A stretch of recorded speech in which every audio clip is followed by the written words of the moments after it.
Welcome back to another episode of KSPAA. In episode 5, we made it to the moon, but after doing calculations with much too little fuel to get Jebediah back to Kerbin.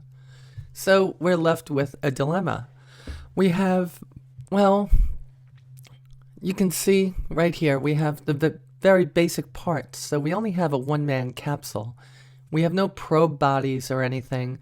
So we have to build a rescue ship which Bill Kerbin can fly to the moon and rescue his good friend Jebediah. So we're spending some time trying to put something together, and through trial and error, or I should say trial by error, I put together a nice little ship here. It takes me all of about 2 minutes of video time, but it was a lot of trial and error. As you see there, I used the 4 engines to start off with. What I really did in the end was I went with one of the bigger engines. And here I'm playing with the transfer stage. And the issue here was trying to keep the symmetry and keep everything balanced. And obviously I needed to put 3 capsules on there to keep the symmetry as even as I could.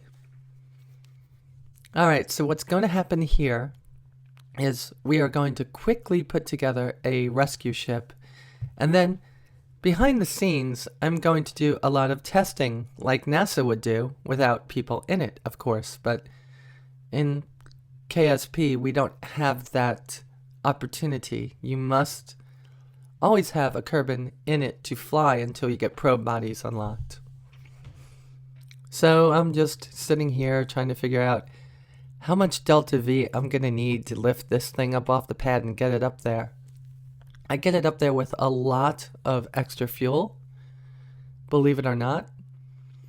But the trajectory I have to fly, I have to practice quite a few times. Remember, I'm still quite new to this game when you look at all the other people that have been video casting this. So we're jumping right into the launch, which is happening at 4x speed. And it was done at night because there was a rush to get this done. And I'm going to blast right through the 5,000 foot mark, start my gravity turn, hit 10,000 meters, and push it over. And now it's just going to be chasing that orbital velocity of somewhere between 18 and 2100 meters a second.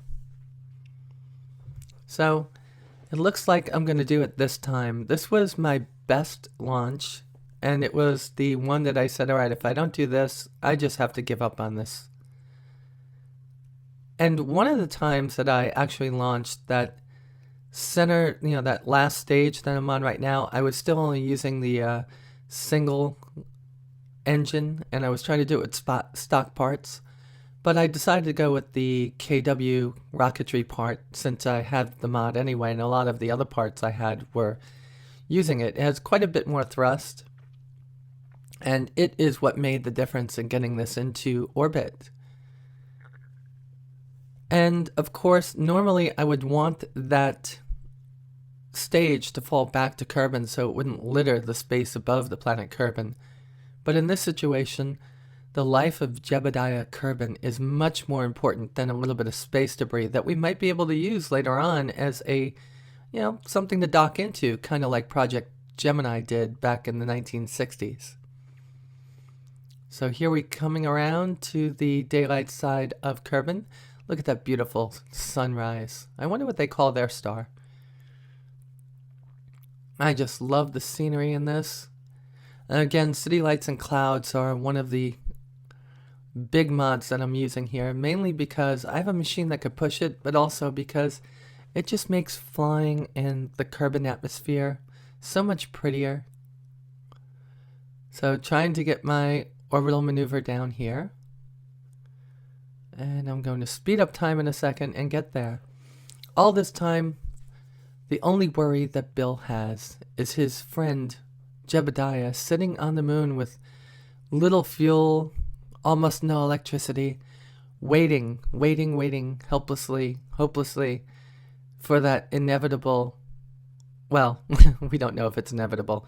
We're going to see if I can do this. So we're on our way. into orbit. Come on, let's do it. What are we waiting for? Oh, here we go. We finally started to move up the time. I'm trying to get this right. And I think what I was doing at the time, of course, this is post-commentary, is I was looking at how much fuel I had left, and I got a notepad to my right, and I was trying to do some calculations. I took orbital mechanics and a whole bunch of other physics classes way back in college. We won't talk about how long ago. My degree was aerospace.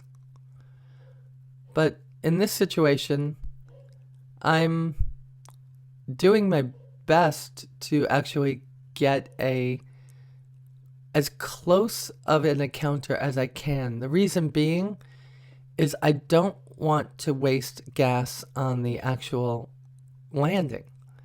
And that's what I did with Jebediah in the last point, the last episode. So I've got my encounter now, and I'm going to start time accelerating towards the burn. Come on, Nikki, I know you can do it. So here we go. We are now on our way to the moon to save Jebediah. So I'm going to push this out, and as I do so, I think it's because I either need to get a bigger nav ball, or I have to start playing in 1920 by 1080. I play this game in 2560 by 1440, mainly because I like seeing a lot more things on the screen. And then, of course, I compress it down to 1920 by 1080 image for y'all. But I guess I need to change that in the future. Maybe I should play at a lower resolution and just capture it straight at that resolution. Alright, so we're time accelerating towards the moon. And we're going to get our encounter, which we have it. And we're actually a little bit closer than I thought we were going to be. I think we're somewhere between 15 and 18,000 meters above. And I usually shoot for about 12 or 10, which is a lie. I usually hit like 30. But I am getting better at this game, just not as good as some of the streamers and YouTubers out there that play this game. And here we go. We are going to accelerate towards that burn point. Come on, Bill. Jeb is waiting.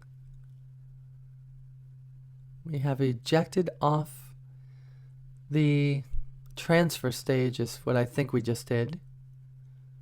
And we are now using the engines of the lander to get us into orbit, which is not what I originally intended. And there we are. We made our orbit, and it's circular almost, but it's perfect because we don't have time to spare. Jeb's been alone for days on the moon, and we had to put this mission together with parts that were just sitting around KSP. We're trying to do this deorbit from the other side of the planet, which was not smart. I should say the other side of the moon. So here we go. We're going to push that up. Oh, we had to change our plane because we were not going to be passing over him. So we're coming to the point where we're going to have to start our deorbit burn. And I try to do it about, I guess, 30 to 20, 30, almost 40 degrees off of the actual intercept. And I probably should have done it a little bit later, because what that does is it drops me into a lower orbit going really fast and having to spend a lot of fuel to slow down. But that's okay, because I had a few attempts as my system crashed quite a few times running this until I realized that the actual encoder I was using was still trying to encode a previous shooting of a game called Starlancer, and it was eating up all my RAM, and that's why I was crashing. Once I stopped that, I had no problems. So here we come, shooting really fast towards Jebediah. 500 meters up, that was where the crash happened. 500 meters over, per second over the surface of the moon. It must be wild seeing things go by at that speed. And we are going to slow ourselves down as quickly as we can and get ourselves down as close as we can to Jebediah, remembering he still has his RCS inside of his suit, and he still has his suit to make a long walk to my ship to Bill's ship, should Bill not hit the mark. Bill's mark is very large, though. It's within 5K of the actual ship, which is good for a beginner, right? I hope. I'm getting better, I promise. So here we go, and we're getting closer and closer, 10, 12. The rest of this episode was shot at 4 and 8 times speed. This particular portion of the episode, I'm slowing down because it is so fast that when I sped it up, it happens like in a blink of an eye. You're going really, really fast over the surface. So this is where I'm trying to burn towards Jebediah to give him less of a distance between he and my ship. He and Bill's ship, I should say. We're getting closer and closer, and I have slowed down to a speed, or I should say velocity, that is much more manageable, and I can just drop right down to the surface when I want to now.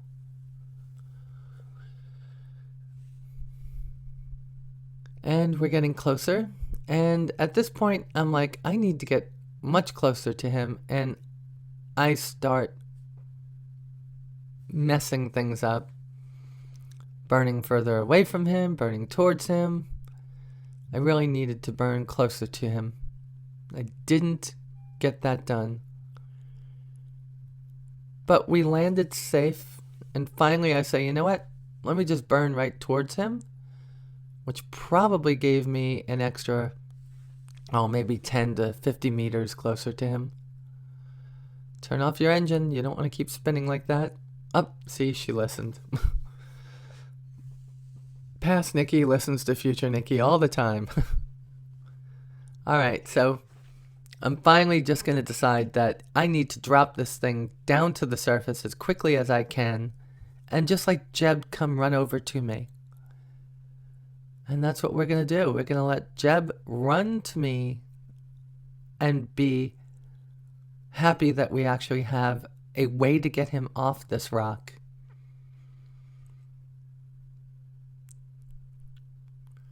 Not a bad landing. I love the new SAS. It's so much easier than when I started playing this game back in August. Which, of course, this is a game that led me into Star Citizen because of Scott Manley. Thank you, Scott, very much. And we're getting down. I think it's a much flatter area than where Jeb landed, too. And this is really one of my best landings, and I think it's because I have such a wide base for the legs of the ship. Alright, so we got him down, and we're going to shoot over to the Space Center really quick after we get as much science as we can. Of course, the things that are missing are from when Jeb sent his back, so KSP would gain some needed science to be able to let us, unlock some parts that were needed for this journey. And there is Jeb's ship, kind of sort of the same ship without the 4 extra fuel tanks on the base, which actually made it easier to land here. And Jeb's gonna start walking and go, I'm on the moon. I don't need to walk. Let me jump and fly. As he says goodbye to Jeb's Ridge, or I should say Jeb's Rim. And he's going to fly really fast towards Bill Kerbin, his savior. And we're coming closer and closer to the end of this episode, believe it or not. It only has another 6 hours to go. I'm just kidding about that.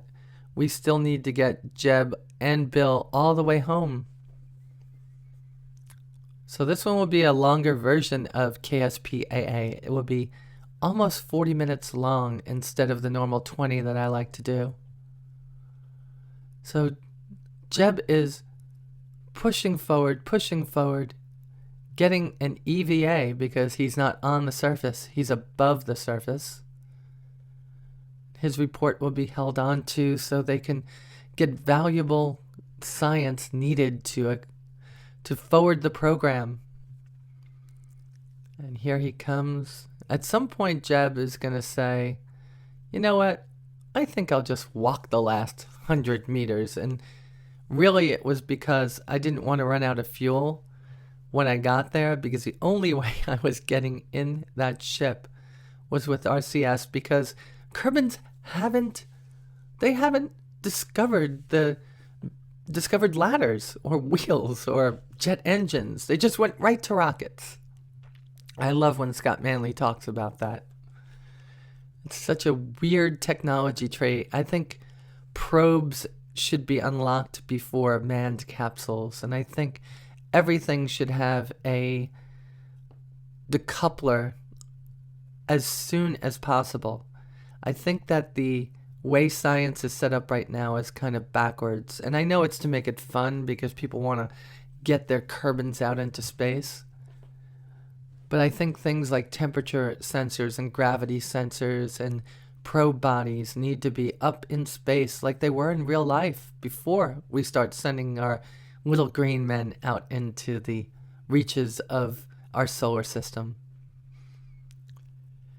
So Jeb's getting closer and closer. I'm sorry to make you watch this. This is like my first episode where you had to watch me drive across the moon.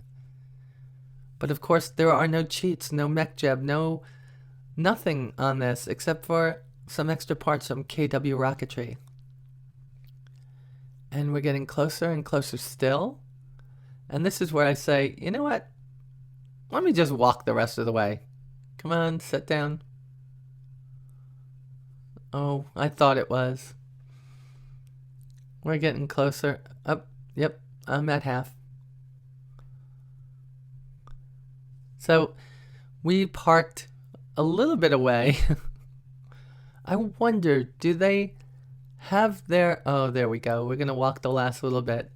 And that is such a good sight for Jebediah, who's been up on the moon for quite a few days alone with battery running out. As you see up there in the upper left, it still tells you that it's waiting for electric charge. They ran out just before Jeb got into orbit, I think. And of course, without the life support system stuff that people like Scott Manley, I keep saying his name, and I forget the other gentleman who does the KSP TV broadcasts. They like to run with that type of stuff. I'm going to start investigating that later on in another start of the science tree. I don't know why I turned around. I think I heard footsteps behind me. And here we go, looking at the ship, and he's starting to say, I wonder why the engineers didn't build me something like that to land here. Why did I have to come here in the ship I did? So Jeb gets all the way over to Bill's ship and stops. And we're going to go back to Bill's ship. Come on, switch to Bill. And Bill's going to get out and plant the flag and take a surface sample. Come on, come out for the photo opportunity. Since you two are not going to be in the same ship, you need to be together on the surface for just a few moments, right? All right, so here comes faceplant by... He hit the science bay and plants his face into the lunar surface. Pretty funny, if you ask me.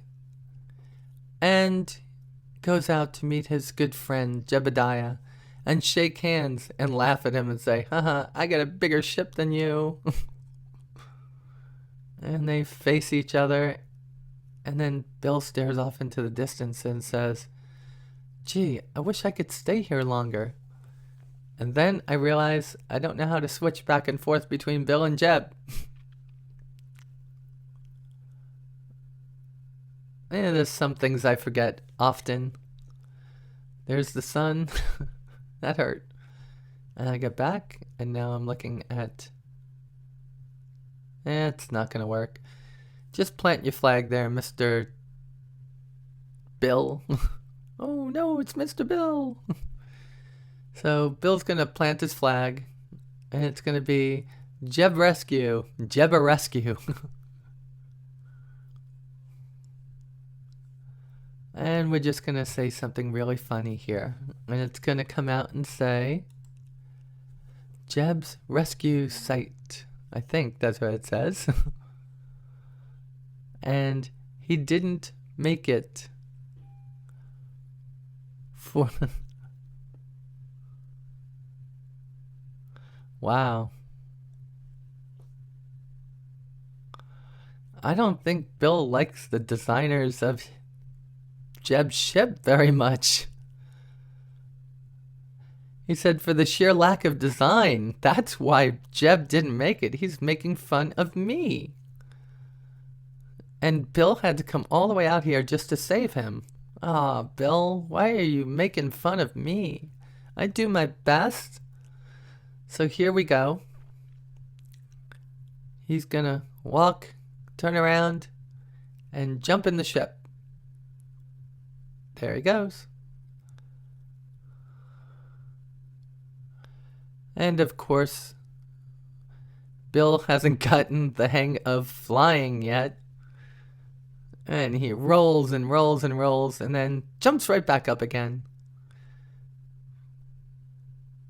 And is off to pilot the ship back. But again, doesn't have a clue how to fly. I think Bill has just got to go back to jetpack school. I think when we're building our space station, Bill needs to stay inside and not go outside. Otherwise, he might be deorbiting by accident. And here he goes, shooting straight at it. And finally, he is in. And now it's time for Jeb. But we're going to move ahead to where I have now gotten into Jeb. And Jeb is going to try to get into one of these side capsules. Come on, Jeb, make your jump. And he gets in. And Jeb is much more adept at flying the spacesuits. And after a couple tries without falling to the ground, he will get in. Come on. Oop. Oh. Did I say he wasn't going to fall to the ground? He did a little backflip there. He gets up and in. Oh. And almost falls. And finally in. Oh. Ooh. Let him try again. And he made it. So we're going to control from here. And we are going to launch into orbit. So preparations are being made. And we're going to launch in just a few seconds. And for this part of the video, I'm going to jump to 2x. Just try to get us past it. Gear up. And we're shooting straight up just a little bit. Just to get this above 10K. And then, there we go. Just point at the horizon and go. With no atmosphere, you could start pointing off to the horizon as quickly as you can. And that way you use most of your fuel to get into orbit. That's what we're going to do here. We're burning, burning, burning. And pushing that out just enough to get us into a nice elliptical orbit. We'll circularize. And it should only be a 2 or 3 second burn at that point. And then the rest of our fuel will be expended trying to slow the ship down and fall back into the planet Kerbin. Why did I say slow the ship down? Well, relatively speaking, at this particular point, we are flying in an orbit around the moon, which is around, flying in orbit around Kerbin. If we point at the retrograde to Kerbin, it's going to slow us down in relationship to them and pull our orbit closer and closer to the planet Kerbin until we enter the atmosphere. So I've got my maneuvering node right there. We're going to shoot towards it. And it just takes forever for these things to go at some point. So here we go. We're firing. And we're just going to keep firing until our orbit crosses Kerbin. And there's the periapsis, which is now in. It's a really, really, really steep. Why did I keep doing that? Alright, so now we're just going to speed up and try to get a couple of cool shots that I'll put on my blog. There we go. And there's no more science to be had at this point, and we are going to speed up time as quick as we can. So now we're speeding up time and accelerating the actual video. We're going really fast and getting ourselves right towards the planet Kerbin. At this point, I'm going to do a couple of things to try to slow down, because I think if we had deadly reentry on this, we would be dead. This orbit would cause so many G's, this reentry would cause so many G's, the actual Kerbins would probably be splattered along the inside of the capsule. We'll see. I want to see how high that G meter gets. If it gets into the red, this was just a bad idea. So getting closer and closer. And here's where we're going to start. Just keep pointing towards that retrograde marker. Of course, we have no heat shield. If we did, we'd be able to survive all this. But at this particular point, we don't have deadly reentry. There was one of the shots I took. And we actually hit the G meter as high as it can go. That was just not right. And there go all the chutes. And now I'm going to decouple. Couple of things to slow us down a little bit more, and that's the ship. We've got Jeb and Bill in an empty capsule. We could have actually taken 3 people up if we wanted to. This might be a way to get 3 people to land on the Minmus. Maybe we'll shoot for Minmus with 3 in this particular ship. And here we come, landing, and we're down. Finally, Bill has successfully managed to rescue Jebediah, earning 300 plus science in the meantime, and ready to unlock a couple of well-needed things in the science tree. Of course, we're going to go for the solar panels.